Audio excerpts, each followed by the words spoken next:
శ్రీ కోయ ఎల్లమ్మ తల్లి జ్యోతిష్యాలయం ఫోన్ ద్వారానే జ్యోతిష్యం చెప్పబడును. విద్య, ఉద్యోగం, వ్యాపారం, ప్రేమించిన వారు దూరమవడం, భార్యాభర్తల మధ్య గొడవలు, అత్తాకోడళ్ల మధ్య మనస్పర్ధలు, కుటుంబ సమస్యలు, ఆర్థిక సమస్యలు, స్త్రీ పురుష వశీకరణం, పెళ్లి కుదరకపోవడం, సంతానం ఆలస్యం కావడం మొదలగు అన్ని సమస్యలకు పరిష్కారం చూపబడును. నమ్మకంతో కాల్ చేయండి. Phone number 9014339338. అందరికీ నమస్కారం అండి. ఛానల్లోకి స్వాగతం అండి. ఏప్రిల్ మాసంలో 30వ తేదీ అనగా బుధవారం తిథి. ఈ రోజున మాత్రం ధనుస్సు రాశి వారి జాతకులు ఒక ఆడది అర్థం చేసుకోదు, మిమ్మల్ని అవమాన పాలు చేస్తోంది. చాలా వరకు కూడాను ఆ ఆడదాని వలన ఈ రోజున మానసిక ప్రశాంతత కోల్పోతారంటే అస్సలు సందేహమే లేదండి.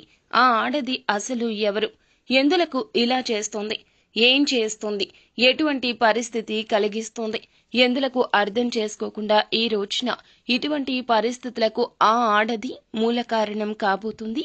తదితర అన్ని వివరాలు కూడా ఈ వీడియోలో తెలుసుకుందాము. వీడియో మీకు నచ్చితే తప్పకుండా లైక్ చేయండి. మీ లైక్ మాకెంతో సపోర్ట్ అండ్ ఎంకరేజ్మెంట్ గా ఉంటుంది. ఇక ఆలస్యం అనేది ఏ మాత్రము కూడా లేకుండా మనం ఈ వీడియోలోకి వచ్చేద్దాము. కని విని ఎరుగని రీతిలో ఈ రోజున అదృష్ట ఫలాలు అయితే పొందుకోబోతున్నారు. అలాగే జీవితంలో కొన్ని అద్భుత సంఘటనలు కూడా జరగబోతున్నాయి. అప్ అండ్ డౌన్స్ అనేది ప్రతి ఒక్కరికి ఉంటుంది. ఈ రోజున మీకు ఖచ్చితంగా మంచి జరుగుతుంది, చెడు కూడా జరుగుతుంది. చెడు నుండి బయటపడడానికి చేసుకోవాల్సిన దేవత ఆరాధన ఏమిటి, పాటించాల్సిన పరిహారాలు ఏమిటో కూడా ఇప్పుడు తెలుసుకుందాము. అప్ అండ్ డౌన్స్ రెండు ఉండే ఈ రాశి వ్యక్తుల జీవితంలో చిన్న చిన్న ఇబ్బందులు వచ్చినా సరే వెంటనే వాటి నుండి రిలీఫ్ పొందుకుంటారు. 1-2 వ్యక్తిగత సమస్యల పరిష్కారానికి ఈ రోజు మార్గం సుగమమవుతుంది. ఆర్థిక సమస్యలు, దాంపత్య సమస్యలు కూడా ఈ రోజున పరిష్కారం కాగల సూచనలు కనిపిస్తున్నాయి. వృత్తి జీవితంలో సమస్యలు ఎదుర్కోవాల్సి వస్తుంది. విదేశాలకు వెళ్లాలి అనుకునే వారి కల ఫలిస్తుంది. కొన్ని ఇబ్బందులతో పాటుగా ఆనందం, శాంతి కూడా ఉంటాయన్నమాట. ఇక మీ యొక్క జీవిత భాగస్వామి తరపున మంచిగా ఆస్తి కలిసి రావడానికి ఈ రోజు ఛాన్సెస్ కనిపిస్తున్నాయి. ఉద్యోగ పరంగా ఉన్న సమస్యలు త్వరగా సానుకూలమయ్యే, పరిష్కారమయ్యే సూచన కనిపిస్తుంది. నిరుద్యోగ సమస్య వదిలిపోతుంది. ఉద్యోగంలో స్థిరత్వం లభిస్తుంది. వృత్తి వ్యాపారాలు కూడా చకచక అభివృద్ధి చెందడం ప్రారంభిస్తాయి. డాక్టర్లు, లాయర్లు తదితర వృత్తి నిపుణులకు డిమాండ్ పెరగబోతుంది. తల్లిదండ్రుల నుంచి ఆశించిన స్థాయిలో సహాయ సహకారాలు లభిస్తాయి. శుభవార్తలు వినడం జరుగుతుందన్నమాట. ఇక కొన్ని రకాల సమస్యలు ఏమైతే ఉన్నట్లయితే వాటికి సంబంధించి ఊహించని శుభ పరిణామాల్లో చోటు చేసుకునేందుకు అవకాశాలైతే ఎక్కువగా ఉన్నాయండి. అలాగే మీలో ఎవరైతే దీర్ఘకాలిక అనారోగ్య సమస్యల నుంచి బయటపడడానికి ప్రయత్నాలు చేస్తున్నారో అటువంటి వ్యక్తులకు అవకాశం కనిపిస్తుంది. దీర్ఘకాలిక అనారోగ్య సమస్యల నుంచి కూడా బయటపడే అవకాశం అయితే కనిపిస్తుందండి. ఇక కొద్దిపాటి ప్రయత్నంతో ఎవరికైనా సరే ఇప్పటి వరకు వివాహం కాకుండా ఇబ్బందులు పడుతున్నట్లయితే, బాధపడుతున్నట్లయితే అటువంటి వ్యక్తులు కొద్దిపాటి ప్రయత్నంతో పెళ్లి సంబంధాన్ని నిశ్చయించుకోవడం జరుగుతుంది. విదేశీ ప్రయత్నాలకు ప్రయత్నిస్తున్న వారికి సహాయం అనేది అనుకూలంగా లభిస్తుంది. అయితే ఈ యొక్క రాశి జాతకులు మీరు ఎంతో కాలంగా చేయాలనుకుంటున్న తీర్థయాత్రలు ఇక అన్ని ఏమైతే ఉన్నాయో, ఎక్కడికైతే టూర్స్ కి వెళ్లాలనుకుంటున్నారో అవన్నీ కూడా ప్రస్తుత సమయంలో చేయడం జరుగుతుంది. ఇక కుటుంబ సభ్యులతో గనక పుణ్యక్షేత్రాలను సందర్శించే అవకాశం ఉన్నా కూడా ఎవరైతే కుటుంబ సభ్యులు ఆ విధంగా ప్రయత్నాలు చేస్తున్నారో వారికి మాత్రం మీరు అనుకున్న దానికి అన్నీ కూడా రివర్స్ అవుతాయని చెప్పొచ్చు. కాబట్టి మీరు ఏదైతే హ్యాపీనెస్ వచ్చిందో అప్పుడు మాత్రం మీ యొక్క హ్యాపీనెస్ వచ్చే వరకు దేవుణ్ణి ప్రార్థించడం, ఆ తర్వాత దేవుణ్ణి పక్కన పెట్టేయడం, అంటే పని అయిపోయిన తర్వాత భగవంతుణ్ణి మరచిపోవడం, గుర్తుకు తెచ్చుకోకపోవడం, ఇలా దేవుణ్ణి వదిలేయడం చేస్తే అనుకున్న పనిలో సక్సెస్ రాదండి. ఏదైనా వచ్చినా అది టెంపరీగానే వస్తుందని గుర్తుంచుకోండి.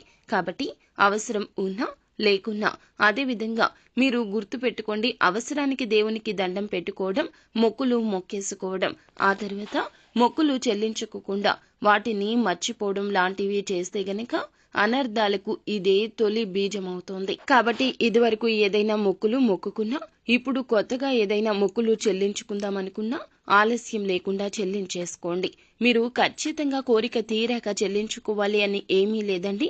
చెల్లించేసుకున్న తర్వాత కూడాను కోరిక నెరవేరుతోంది. భగవంతుణ్ణి నమ్మండి.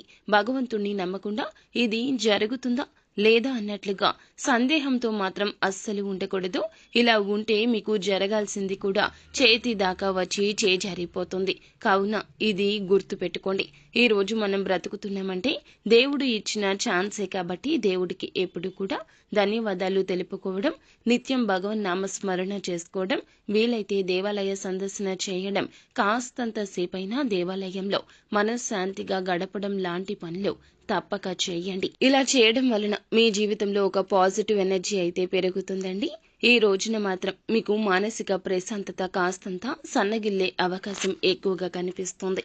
మీరు ఎవరినైతే నా అనుకుంటారో, అంటే వీరు నా వారు, నా సొంతము, వీరి మాటలకు నేను బాధపడతాను, వీరికి సలహాలిస్తాను, వీరి కష్టం నాది, ఇలా ఎవరినైతే మీరు అతి దగ్గరగా అనుకుంటారో వారు జీవిత భాగస్వామి కావచ్చు, తల్లి కావచ్చు, తోడబుట్టిన వారు కావచ్చు, వదిన, మరదలు, పెద్దమ్మ, ఇలా ఎవరైనా కూడా కావచ్చును. ఒక స్త్రీ మాత్రం ఈ రోజున మిమ్మల్ని అర్థం చేసుకోదండి. మీ మాటలు అపార్థం చేసుకుంటుంది. మంచిగా చెప్పినా చెడుగా ఆలకించి మిమ్మల్ని మాటలతో ఇబ్బంది పెట్టొచ్చు, లేదా వారి నుంచి దూరం జరగమంటూ ఈ రోజున కఠినంగా మాట్లాడే ప్రయత్నము చేయొచ్చు. మీరు వెంటనే కోపం తెచ్చుకోవద్దు. వారి యొక్క పరిస్థితిని అర్థం చేసుకునే ప్రయత్నం చేయండి. ఆ మాటల వెనుక దాగి ఉన్న చీకటి కోణాన్ని ముందు ఆలోచించండి. వారు ఏదైనా అపార్థం చేసుకున్నా వారికి అర్థమయ్యేలాగా నిదానంగా చెప్పే ప్రయత్నం చేయండి. లేకుంటే వారికి కాస్తంత సమయాన్ని ఇవ్వండి. వారు మీకు చాలా దగ్గరవారు, మీ మంచి కోరుకునేవారే. వారికి మీరంటే చాలా ఇష్టము, లేదా అభిమానము, గౌరవము అన్నీ ఉన్నాయి. కానీ గ్రహస్థితి కాస్త ఈ విధంగా ఉన్నది. ఈ రోజు కాస్తంత వ్యతిరేక స్థితి వలన ఇటువంటి ఫలితాలైతే పొందుకోబోతున్నారు. కానీ వారి విషయంలో మాత్రం ఎటువంటి కీలక నిర్ణయాలు తీసుకోవద్దు. కంటికి కనిపించిన దానిని అస్సలు నమ్మకూడదు. ఈ రోజున మాత్రం ఈ విషయంలో అశ్రద్ధ వహించొద్దు. బంధాలను విడిచిపెట్టడం క్షణకాలం అవుతుంది. కానీ బంధాలు కలుపుకోవడం ఒక జీవిత కాలం పడుతుంది. ఈ విషయం, ఈ నగ్న సత్యం ఈ రాశి వారికి బాగా ఎరుక. కానీ ఈ రోజున మాత్రం మీ కోపాన్ని బయటపెట్టి మీ మాటలతో వారిని ఇబ్బంది పెడితే మాత్రం ఖచ్చితంగా వారికి మీకు దూరం అనేది ఒక అగాధంలా పెరిగిపోతుంది. కాబట్టి జాగ్రత్త వహించండి. నిత్యము శివనామస్మరణ చేసుకోండి. శివ భగవాను నిత్యము పూజించుకోండి. అంతా మంచి జరుగుతుంది. శుభం భూయాత్. సో ఫ్రెండ్స్, చూసారుగా, ఈ వీడియో మీకు నచ్చితే తప్పకుండా లైక్ చేయండి. మరిన్ని వీడియోస్ కోసం మా ఛానల్ ని సబ్స్క్రైబ్ చేసుకుని ఫాలో అవ్వండి.